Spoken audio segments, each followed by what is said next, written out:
الحمد لله وصلى الله على نبينا محمد وعلى آله وسلم أما بعد فنبدأ إن شاء الله. Donc nous commençons Inch'Allah. Donc le dernier hadith qu'on avait vu, qui est du sahabi Abu Dharr al-Ghifari, donc عن أبي ذر الغفاري رضي الله عنه أن رسول الله صلى الله عليه وسلم.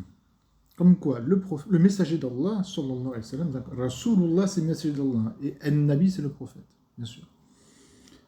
Donc le messager d'Allah, sallallahu alayhi wa sallam, Su'ila ayyul kalami afdalu. Il a été questionné, il a été questionné. C'est quoi la question? Ayyul kalami, quelle est la parole? Afdal, la meilleure. Et quelle est la meilleure parole?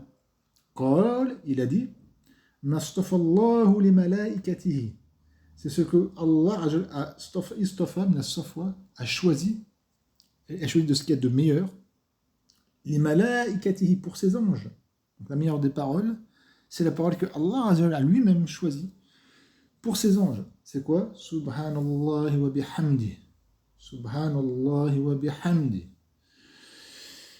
Et ce hadith est rapporté par Tirmidhi et Muslim. Pourquoi j'ai marqué Tirmidhi ici en premier avant Muslim? Parce que c'est une habitude que j'ai quand je marque le premier rapporteur du hadith, c'est pour indiquer ce que c'est sa prononciation. Parce que Muslim, dans la salle de Muslim, il y a eu un doute par un des rapporteurs, un des rawi, par rapport à al-malaïka. Et donc Tirmidhi, lui, a bien dit comme quoi c'est les anges.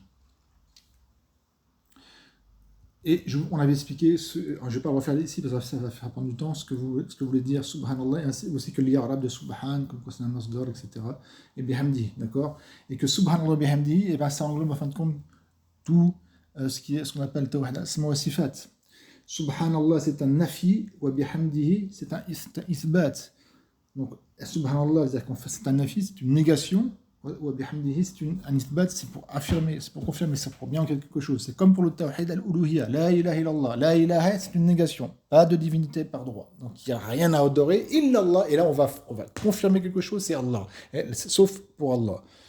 Donc là, on fait subhanallah, pureté Allah. Ça veut dire que, comme on l'avait déjà vu, hein, je vais faire vite, c'est-à-dire que Allah, dans nos pensées, on purifie nos pensées, comme quoi Allah pourra avoir un manquement, un défaut, quelque chose de mal. Allah n'a rien de mal, n'a pas de défaut, n'a pas de manquement, il n'a pas besoin de dormir, il ne sommeille pas, il n'oublie pas, il n'est pas insouciant, etc. Il ne dort pas, il ne peut pas être malade, il peut rien de ce qui peut être un nox, un aïb, un soud, donc c'est un manquement, un défaut, quelque chose de mal, ça n'appartient pas à Allah Azza. Donc ça c'est la négation. Et l'affirmation et la louange à lui, et la louange ça implique, comme je vous l'avais dit, le fait de citer la personne avec les meilleures caractéristiques, l'amour pour ça, et donc là c'est pas une personne mais c'est pour Allah Azza wa Jal, et l'amour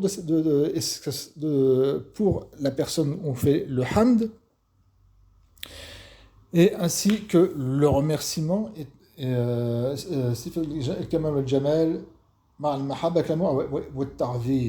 magnificence. Il faut magnifier Allah Azza wa Jal.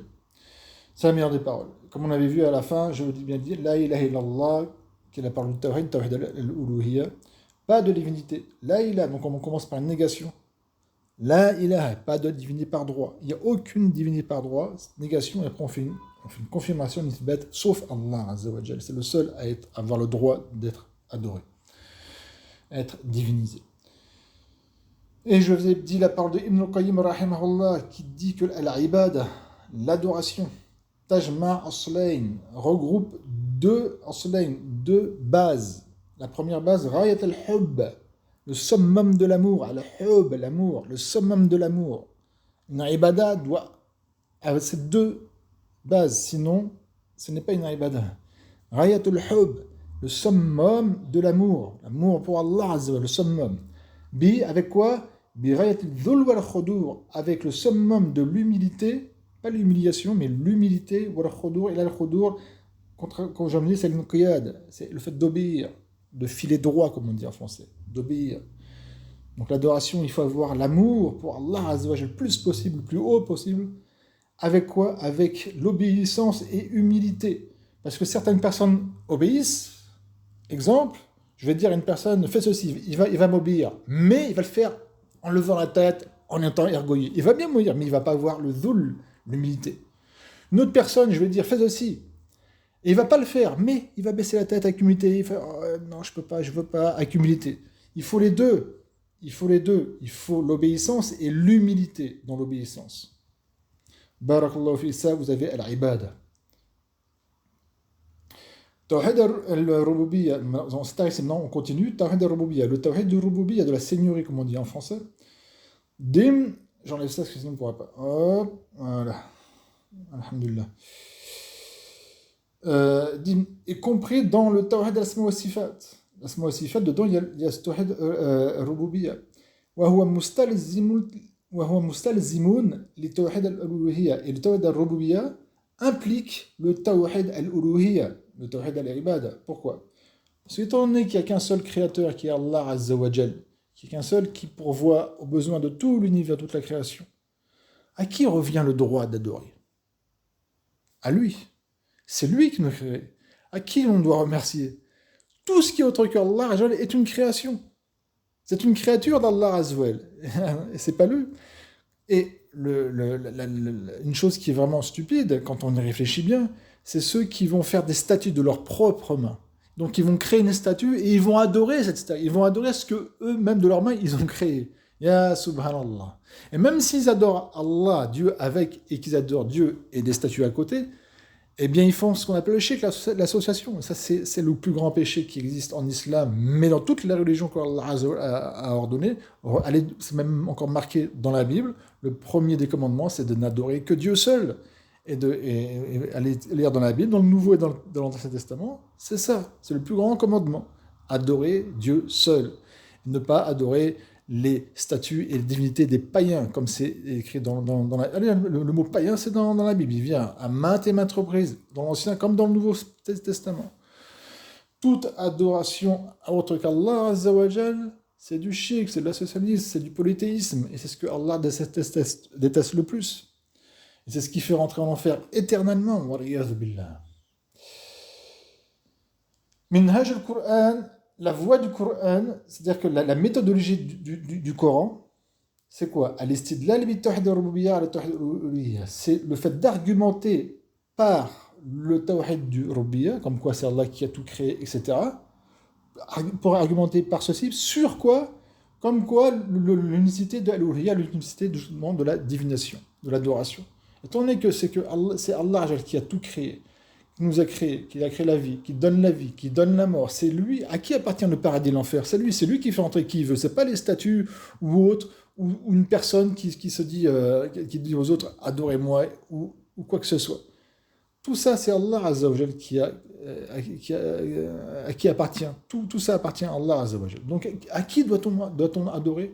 Même si on prend que la logique, et le Coran, pour ça, il est très logique. C'est vraiment logique. Il fait appel vraiment à notre logique, à notre intellect aussi. Alors, certains vont dire non, l'intellect n'a rien à voir avec la spiritualité. Ouf lakum, ouf pour vous. Ya subhanallah. Surtout à notre époque qui se veut l'époque de la logique, de la science, etc. C'est bien facile pour certaines religions, même pour les religions dites New Age, ou même les religions comme la religion chrétienne, catholique ou autre, qui viennent avec la Trinité, qui se trouvent avec des ambiguïtés énormes, et qui s'en sortent en disant non, mais la spiritualité, on ne peut pas comprendre, même si ça apparaît comme ça inadéquat et incongru, en fin de compte, il n'y a rien à comprendre, il faut croire, puis point à la ligne. Comprenez que vous nous faites rire doucement. La ilaha illallah. Ensuite, nous continuons. وتوحيد الأسماء والصفات شمل الآخرين شاملون الآخرين. Le tawhid al-asma wa sifat englobe les deux autres. Le tawhid al-asma wa sifat englobe le tawhid al-rububiyya, comme on a vu, et aussi le tawhid al-uluhiyya. Parce qu'un des noms d'Allah, c'est al-ilah, c'est la divinité par droit, donc ça englobe bien. Vous voyez, j'ai mis shamiloun, il est khabar. Al-akharayn, il est soit mansouf, soit majzoum. Parce que shamiloun ici, si vous avez vous avez étudié le nahou à un niveau un peu plus élevé que al-ajurumiyya, plus haut, vous saurez que ici, shamiloun, ça fait l'action du verbe. Et donc, il fait l'action du verbe. Al-akharayn, il est mansouf parce que c'est le maf'ul bihi du mot shamilun. Je ne vais pas faire un cours de nahou ici, mais sachez-le. J'aurais pu dire aussi shamilul al-akharayn. Mudaf mudaf ilayh. Mais j'ai préféré le mettre ici, le laisser comme quoi il a bien fait apparaître qu'il agit de l'acte. ويعمل عمل الفعل. الأسماء التي تعمل عمل الفعل سبعة. Les noms, les asma, qui font l'acte du verbe, du fi'l, sont au nombre de 7. Je ne vais pas vous les énumérer ici, mais sachez qu'il y en a 7, notamment ici. Le ism fa'il, la forme fa'il ou mustafil, etc., avec des conditions. Je continue. Voilà, on va prendre maintenant un hadith, Inch'Allah, un nouveau hadith, bi'idhnillahi ta'ala, qui est un peu long. Écoutez, ça fait déjà 10 minutes, on va s'arrêter parce qu'en plus il est long. Ça sera au prochain cours, bi'idhnillahi ta'ala. Barakallahu fikum, subhanakallahumma bihamdik, la ilaha illa ant, astaghfiruka wa atubu ilayk.